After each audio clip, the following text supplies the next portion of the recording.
Solo Handmade Carpet. We take immense pride in preserving the local culture and traditional craftsmanship. Solo Handmade Carpet by PT Krisi Nusa Persada has a primary focus lies in the development of handmade carpets, a labor-intensive creation relying on expert manual skills.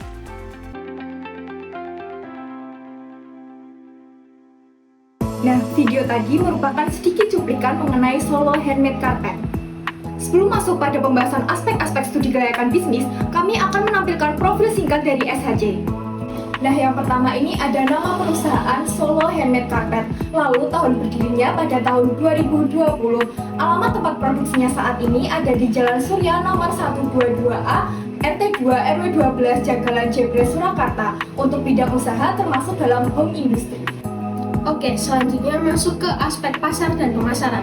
Solo Handmade Carpet memiliki beberapa produk, diantaranya yaitu yang pertama ada karpet tenun natural. Natural di sini maksudnya terbuat dari bahan alam seperti gulma, eceng gondok, dan lain-lain.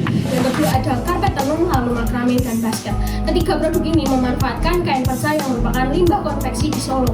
Untuk produk-produk yang ada di SHJ diberi harga 720.000 meter persegi sesuai dengan bahan dan kerumitan desain. Sedangkan untuk Biogamed diberi harga 800.000 rupiah.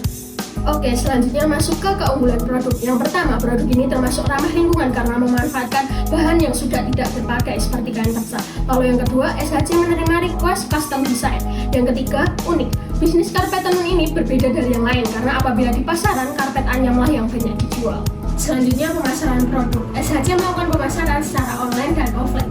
Dari online, SHJ memanfaatkan Instagram dan Shopee dalam penjualannya. Sedangkan secara offline, SHJ hanya mengikuti pameran dan dari mulut ke mulut. Nah, selanjutnya untuk promosi, SHJ memanfaatkan beberapa media seperti yang pertama Instagram, website, dan juga Shopee. Nah, ketiga media online tersebut dilengkapi dengan katalog informasi produk sehingga pelanggan di luar kota pun mudah mengaksesnya. Sedangkan secara offline, selain berjualan di tempat produksi, SHJ hanya menjualkan karpetnya di pameran. Hal utama penunjang promosi adalah katalog yang lengkap dan menarik serta logo yang unik dan mudah diingat. Selanjutnya ada segmentasi pasar. Nah, yang pertama dari segi demografis, targetnya adalah orang tua, usia produktif, dan milenial. Lalu yang kedua dari segi psikografis, SHJ condong lebih disukai oleh desainer dan masyarakat menengah ke atas. Dan yang ketiga, geografis, SHJ lebih disukai oleh masyarakat perkotaan dan luar negeri. Sedangkan dari segi perilaku, pelanggan produk SHJ akan memiliki perilaku yang kreatif, inovatif, rajin, dan teliti. Aspek selanjutnya yaitu aspek produk dan teknologi. Nah, masuk pada desain produksi. Yang pertama, desain dari customer. Karena konsep dari SHJ ini made by custom, maka SHJ dapat membuat karpet dengan desain request dari customer. Lalu yang kedua ada desain dari owner SHJ sendiri. Biasanya owner mencari inspirasi melalui sosial media seperti Pinterest. Selain itu juga dikembangkan melalui kreativitas dari operator produksi. Selanjutnya terkait spesifikasi bahan baku, terdapat dua bahan baku yang digunakan. Yang pertama kain perca, yaitu berbahan cotton fabric atau kain batik, didapat dari perusahaan konveksi. Yang kedua bahan natural seperti eceng gondok, gulma, atau pelepah pisang. Nah, pemilihan kedua bahan baku tersebut tentunya sudah melewati QC yang sesuai standar serta untuk mendukung adanya zero waste. Masuk pada proses produksi. Yang pertama, proses pemilihan bahan. Pada proses ini yang perlu diperhatikan itu kualitas bahan, jenis, dan juga warna. Nah, yang kedua, proses produksi. Proses ini dilakukan dengan menggunakan mesin tenun. Lamanya pengerjaan satu karpet itu tergantung kerumitannya. Biasanya 1 meter persegi diselesaikan dalam waktu 4 jam.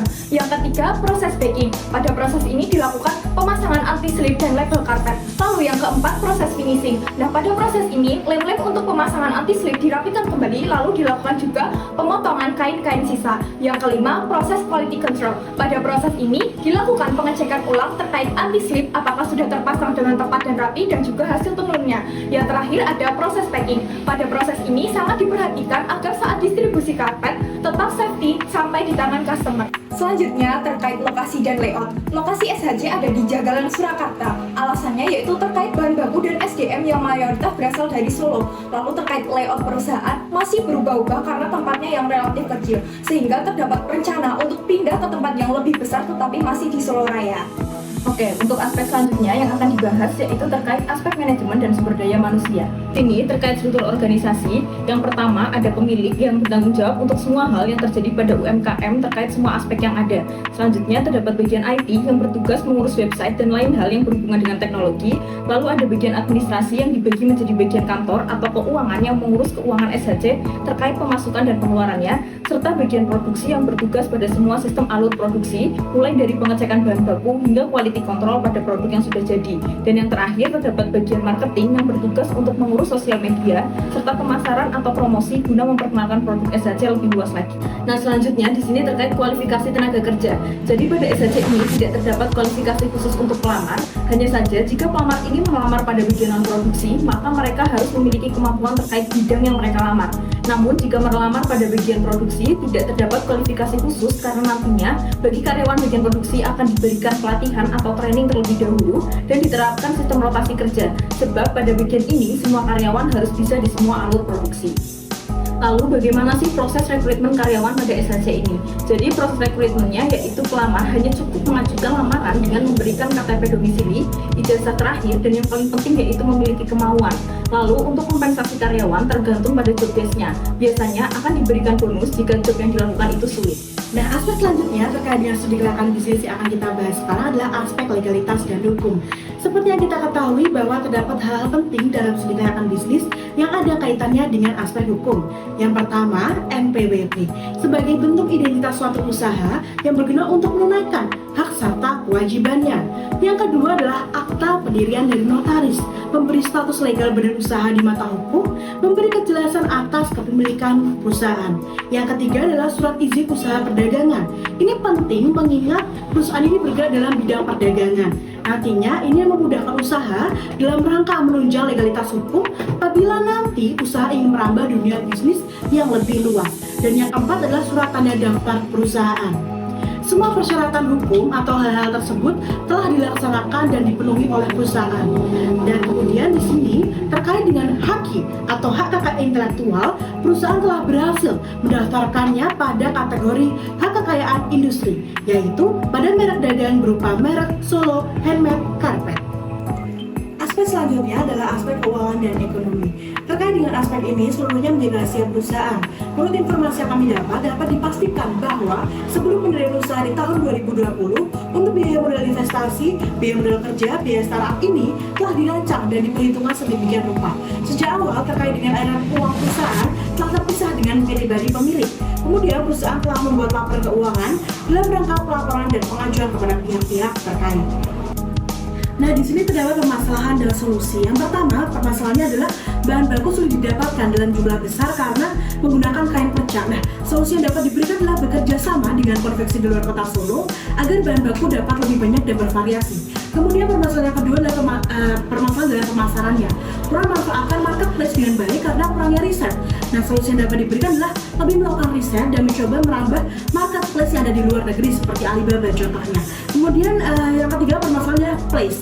Tempat produksi yang sudah dinilai terlalu kecil karena jumlah produksinya semakin meningkat. Nah, solusi yang dapat diberikan adalah berpindah ke tempat produksi yang lebih luas dan strategis dekat dengan bahan baku dan mempermudah akses distribusi barang dagang.